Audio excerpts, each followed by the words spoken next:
Oh my god.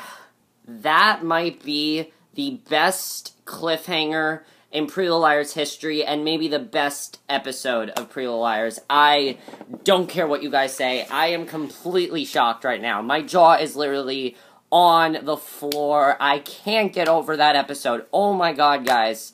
This is going to be my review for Pretty Little Liars, Season 5, Episode 5, Miss Me times 100.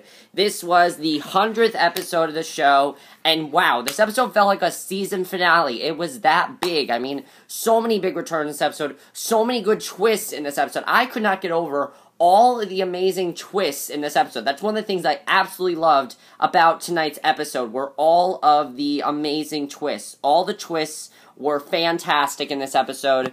Just, wow, all the twists were absolutely fantastic. I loved the twists in this episode. I couldn't get over how good of an episode it was. It was just, oh my god, guys. I can't wait for the next episode. I really can't. I've never been more excited for Pretty Little Liars in my life. I love this show. I can't get enough of it, and they just made the show 100 times better. Sorry, guys, I'm just turning on the light here. They just made the show like 100 times better. Oh my god, was it a great episode. So let's just get to it. So basically, in the beginning of the episode, we see Hanna and Travis sitting outside in the dark, working on a school project, and Travis is looking through a telescope at the planets, and trying to get Hanna to focus. And she's too worried about having to wear business conservative during their presentation at school, and Travis can tell, and I'll talk about Hanna in a second, but basically, we'll get to the first thing. Basically, Ezra and Aria, they're walking through Rosewood late at night, and Aria is still having flashbacks about Shauna. And she is waiting for a message from A with a picture of her standing over Shauna's body, because that's how terrified Aria is. That's how terrified she has made herself been, and she's just extremely terrified at, what's going on, pretty much. She does not know how to react to the whole Shauna thing, and honestly, Aria, let it go. You killed somebody. It's fine. Just let it go, honestly. It's fine. I mean, it's not fine what you did, but if she really was A, then you did the right thing, definitely. So they then run into Allison, who says she is just taking care of her enrollment forms that her dad forgot to fill out. And, she's there in the middle of the night, so they're just like, and Ari's like, Allie, what are you doing here in the middle of the night? She's talking to a stranger in a car, and they pull away when Ezra and Aria see them, and then we see the bus pull up for Rosewood, and out comes Jenna, who comes off the bus with her walking cane, and this is huge, because Jenna's back now, and as we know, Jenna and Allison have a lot of history, and it's not a good history, just like, Jenna was the person that was, stalking the person that was kind of stalking, Allie, she was kind of the person that was doing it, so, that's definitely a pretty big thing. So then Spencer's at home with Toby, and she confessed to him that she isn't sure. She believes that Allison has changed her ways. She doesn't really know if Allie has changed her ways, and that's a pretty big thing in this episode, is, did Allie really change her ways?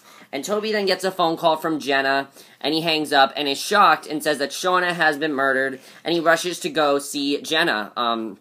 He did not know that Shauna was murdered. I was surprised that he did not know that, but as we know, Toby did used to work with Jenna and all of them. He did used to work with them, so I wasn't surprised that he took that phone call, but it still was very, surprising what ended up happening there. That was just very, very surprising. So, basically, then what ended up happening was, basically, they, okay, what ended up happening next? Okay. So, the liars convened for a meeting about Jenna's return, and the news of Shauna's death spreading, and Aria said it would be okay if Spencer told Toby the truth. Basically, Toby, of course, didn't know why she was killed or whatever, but Aria says, you know what, Toby, and I think Aria made the right decision there.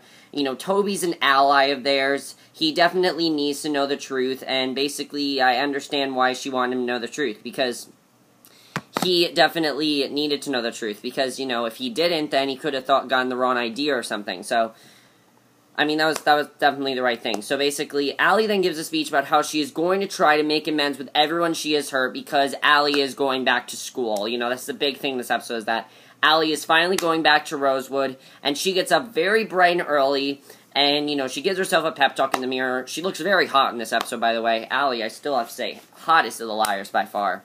I don't know, something about Allie. There's just something about her that I continue to love. And she walks through the crowd, and everyone whispers and stares at her. She stops and hugs two girls that she used to pick on, named Cindy and Mindy. And everyone's very surprised at this because, you know, especially the liars, because she used to, you know, pick on those two because they were lesbians, and she used to pick on them. She thanks the liars for waiting for her, but then she thanks them for waiting for her, and they all head into school, and it's basically just like old times for them. It's really cool to see the five of them walking together. That was an epic moment, honestly. When the five of them were walking together, that was an epic moment, because it's just like, it's back to old times, really.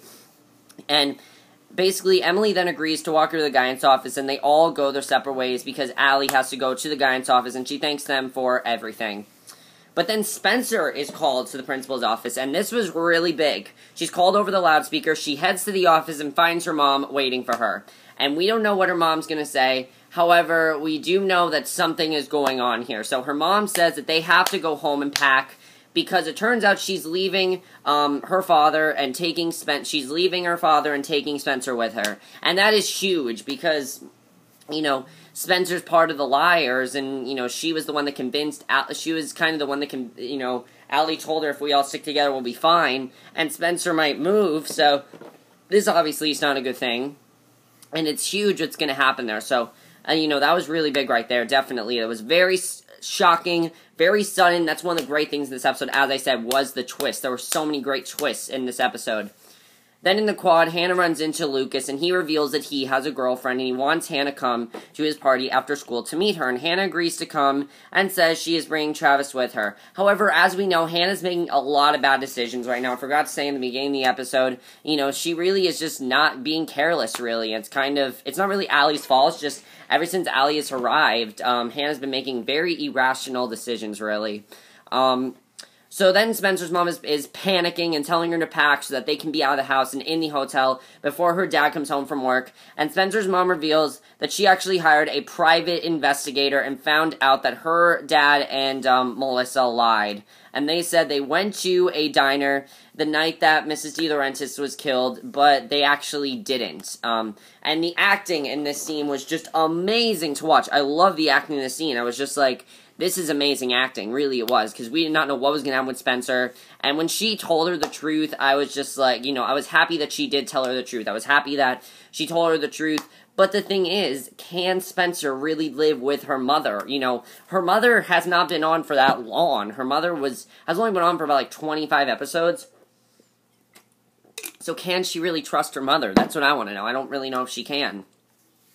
So then at lunch, Aria tells Hanna and Emily that she wants to go to Jenna's house after school because she does feel guilty because she killed Jenna's girlfriend, Shauna, of course. Because, you know, Jenna and Shauna, they were in a relationship and they loved each other. And she will feel better about herself if she helps Jenna through this tough time. I called that in the last episode. I said, you know, I think Aria's going to try to do something to help someone involved with Shauna. And she feels really bad, so I think that was definitely the right thing to do. So Sydney then tries to get Emily to go with her to a Frozen sing-along with a free pizza after school, which honestly, hey, if someone asked me for that, I'm down. Frozen, oh yeah, Frozen's one of my favorite movies of all time. Of course I'd go. So Emily agrees and then stops by Paige's locker, and Paige is having a meltdown, because as we know, Paige does not like Allie. She hates Allie. Allie has picked on her, and she just does not want Allie in school, and she hates being in the same building with Allie, and it's making her sick, because she tried to convince Emily to tell Allie to, you know, move and everything, but it didn't work. And Emily gives her a pep talk and tells her she is one of the bravest people she knows, and she tells her, look, everything's going to be okay. Allie's changed, and it's fine now. So Aria then stops by Jenna's house and lets herself in, and it's really sad, actually, because she finds Jenna crying, and that was very surprising, and Jenna calls out, is someone there? She appears to be, blind again, and Aria, you know, runs out of the house without saying a word so that Jenna doesn't know it is her. Now, the thing is, though, I kind of thought is Jenna really doing this, or is Jenna really this upset about it, or is she just putting on an act? I was pretty sure it was, the other, that she was just putting on an act, and I really wasn't sure if it was genuine or not. I wasn't sure exactly what was going on there, if she was putting on an act, if it was true, what was exactly going on there.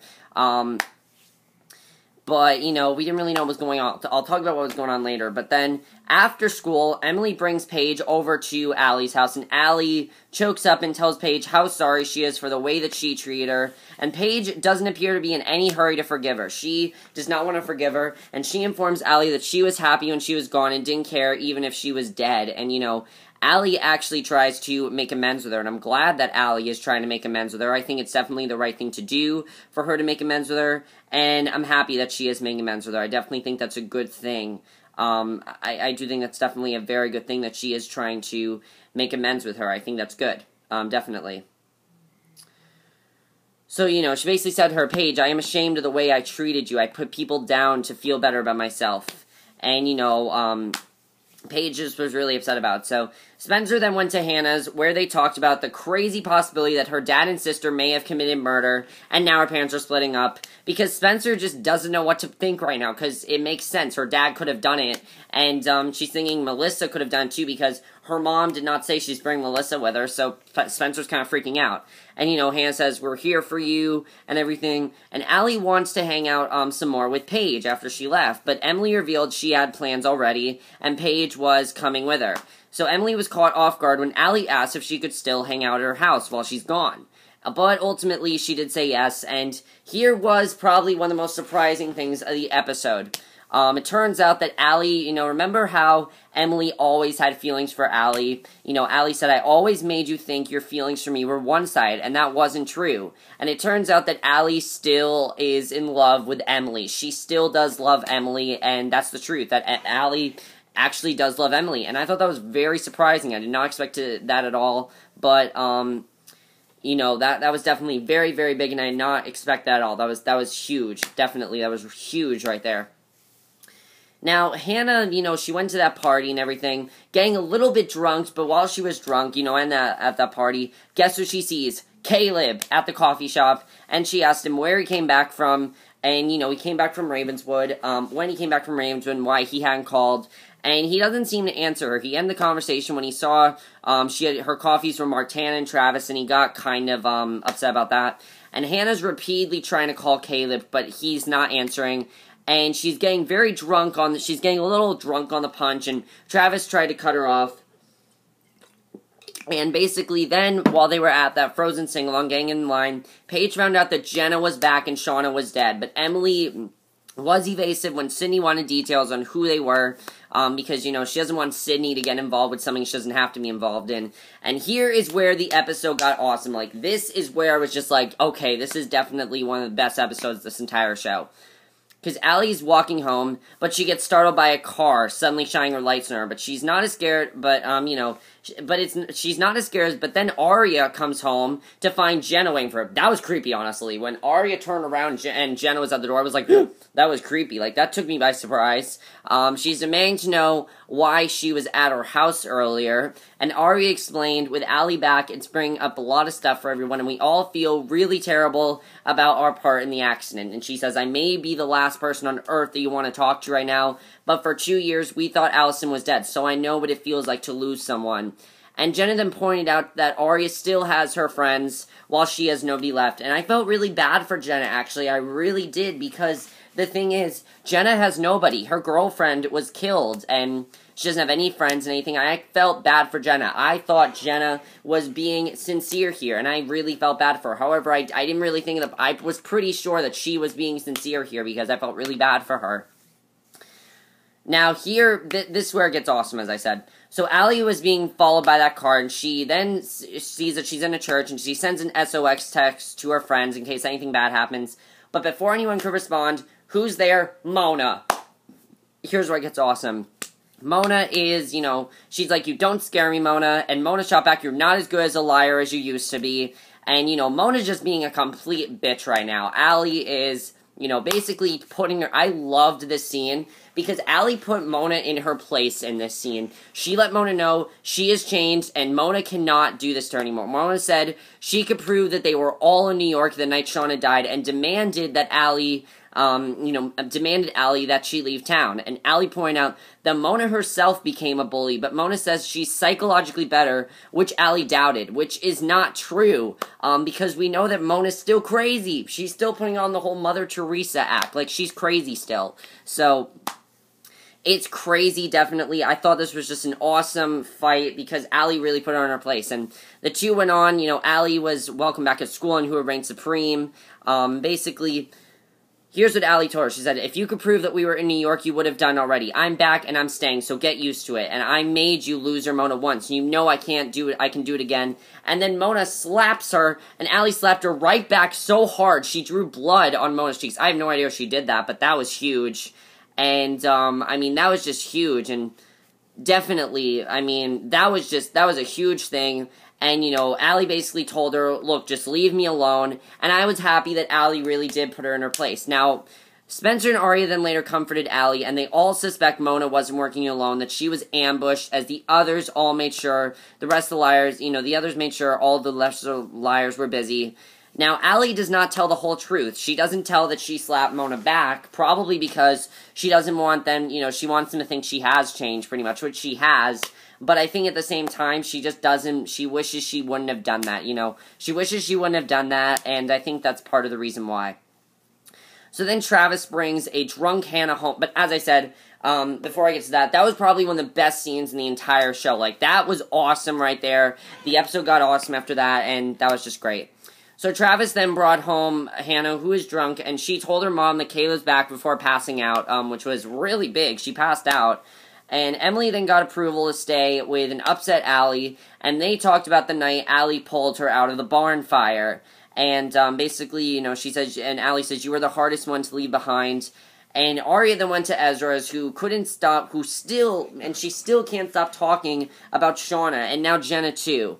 And, Ezra basically told her, some great advice. I loved his advice, definitely. It was really good advice, He told her that, do you see this, he lifted up his shirt to reveal his scar, and he basically said to her, do you see this? This is what she did to me. I'm lucky to be alive, and so are you. And, Aria says, I'm so sorry. And believe it or not, they actually end up having sex there. And at the same time, Emily and Allie were laying in bed, and Emily made a move, and they had sex. Now, that was they just made out, but Aria and Ezra had sex. Like, that was really surprising when they showed that sex scene.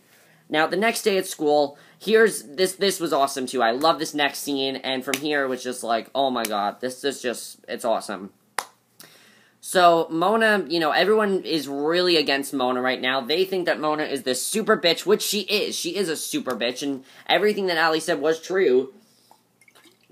However, Mona and her army confronted Allie about the whole church confrontation, and she had a video to prove the scar on her face was courtesy of Allie. However, of course, Mona rigged the video. She made it seem like Allie just slapped her and Mona didn't slap her back, which was not true. She did not record anything that she did. She edited out everything that she did, and she made it seem like Allie attacked her, which is not true at all. So, everyone's really shocked, and it showed Allie slapping Mona, and they then confront her about it. They say, what was going on. And Allie swore that she was slapped first, and that she didn't say anything about it because she felt badly about it, which is true, and I predicted that pretty much. And you know what, honestly, I applaud Allie for that. She says, look, everything I said she was true. You have to believe me. And she further insisted that Mona set her up and urged her friends to stand by her.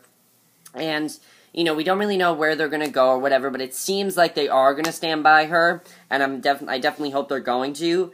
And then we see Sydney meeting up with Jenna and Mona, and this is just huge. This was probably one of the biggest scenes of the episode. We did not know what was going on here, but this was one of the greatest twists of the episode. Not the best twist was at the end, but basically, Cindy meets up with Jenna and Mona, informing that the liars are tired of Allie's means and untruthful ways, and it turns out that Jenna's whole act was fake. It was all to get the liars on their side. That's what it was. So, basically, I knew it. I was like, oh my god, I knew it. Jenna was working for Mona this entire time. I knew it from that scene. I knew right there. I'm like, okay, Jenna's definitely working for Mona, so everything she did with Aria was not true.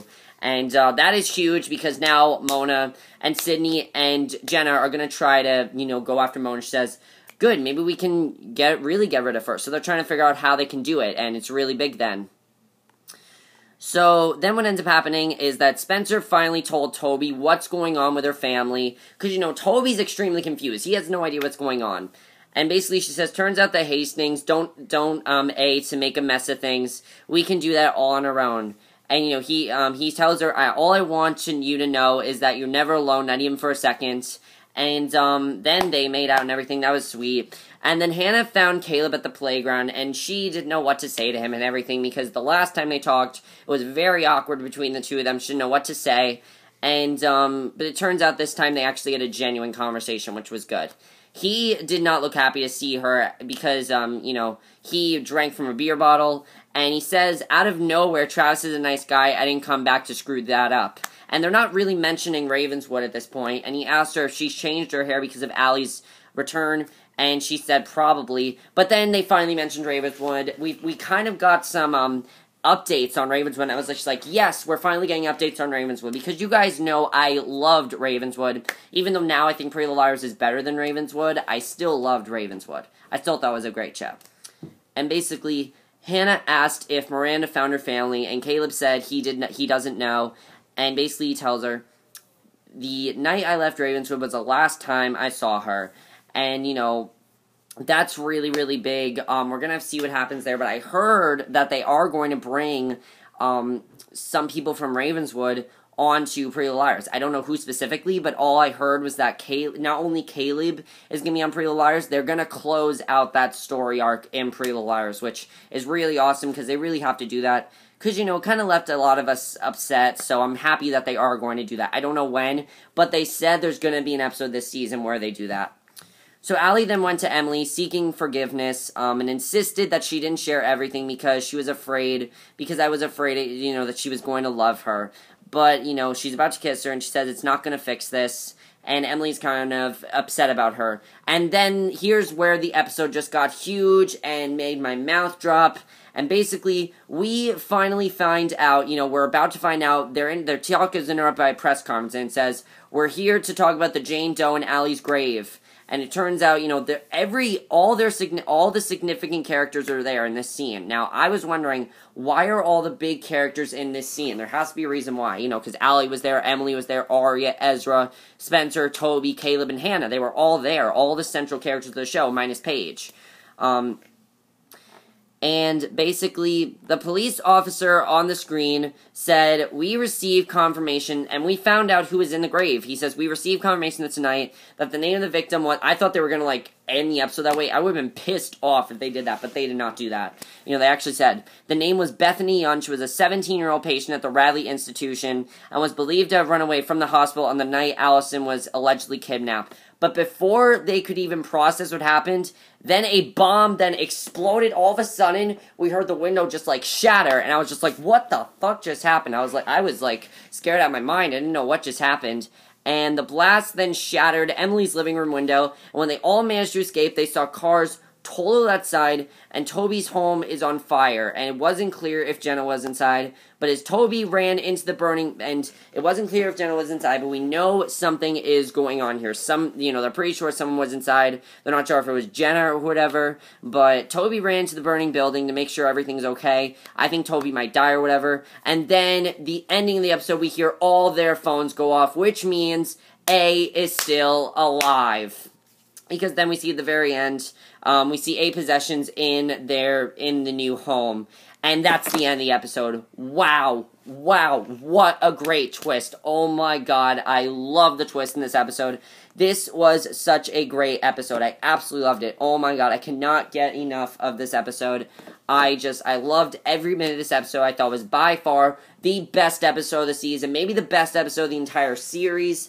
I absolutely love this episode. So much is going to change now because you'd think I'd be upset about A being live. No, I'm not at all, because this is obviously either Mona. It's one of these three people. Mona, Jenna or Sydney. Right now, I'm going to say it's Mona or Jenna. I think Jenna was the one that did the bombing, but I think Mona's A. I definitely think, and this time, I think A is out to get Allie, but the other lives eventually, but for right now, their main thing is Allie. I think that, you know, the three of them are A. I think the three of them are A, and that's basically what's going on here. I'm pretty sure that's what's going on. And if that is true, then the show has just gone so much more awesome. I don't care. The show is awesome, and I absolutely loved this episode. I was just so into it. That twist made my jaw drop. You know, when the promo came on, I was like, yes, A is back. When they said A is back, I was like, oh my god, that is epic. I loved everything about this episode. Couple things, though, that I do want to know. Are Allie and Emily together now? Do we know that? I don't know if they're together, but Hanna is not sure, really. Also, are Hanna and Caleb going to get back together? I don't know. And when are they going to conclude the Ravenswood storyline? They said they're going to conclude it. When specifically they're going to, I don't know. I can't give you exact details on when they're going to conclude it. I just heard that they were going to conclude it at some point. I don't know when they're going to, but I know they're going to soon. As far as Aria goes, what's going to happen with her and Jenna? Is Aria going to realize that everything Jenna did was a lie? She has to find that out at some point. We're going to see what happens there. Is Spencer really going to move away? I don't think she's going to now, because now A is after her. But if Spencer does move away, is A going to follow her? We'll have to see. You know, we're going to see what happens there. Now, I'm saying her, A's a her, because it's either Mona, Jenna, or Sydney. It's pretty obvious right now. We're going to have to see what happens there. What's going to happen with Mona? I think there's going to be more of this Mona-Allie tension, which is going to be awesome to watch, because I really love this Mona-Allie tension we have right now. It was probably the best part of the episode. Oh my god, the second best scene in this episode was that Mona and Allie confrontation. That is by far one of the best scenes of this episode, by far. I loved it. And then Hanna. Hanna, as we know, is going down a very bad path right now. She's drinking. She's possibly drinking now. What's going to happen with her? We're going to see what happens. Now, do you want her with Caleb or do you want her with Travis? Me, personally, I don't know. I think Caleb does not really want to be with her right now. I think what's really with Caleb, what's going to happen is that Caleb, you know, he's going to find Miranda. Either Miranda's going to continue to stay on the show and they're going to somehow bring her back to life, or they're just going to conclude the Ravenswood storyline that way. I don't know. We're going to see what happens there. But I absolutely love this episode. As I said, I just couldn't get enough of this episode. Miss Me Times 100 was the perfect title for this episode because not only did Jenna and Caleb come back, A came back as well. And I knew A was still alive. I was just wondering how they were going to bring A back. But wow, did they do it in a great way. I love this episode. I absolutely loved it. And best episode of the season by far. If you guys had anything bad to say about it, I will be really upset, because I thought this episode was just flawless. I had no problems with this episode at all. Everything was amazing. The acting was great. The twists were great. Oh my god, so many great twists in this episode. I said that before, but there were so many great twists in this episode. I couldn't get enough of the twists. But that's it for my review. I hope you guys enjoyed it, and I will see you guys in my next video, which will be my review for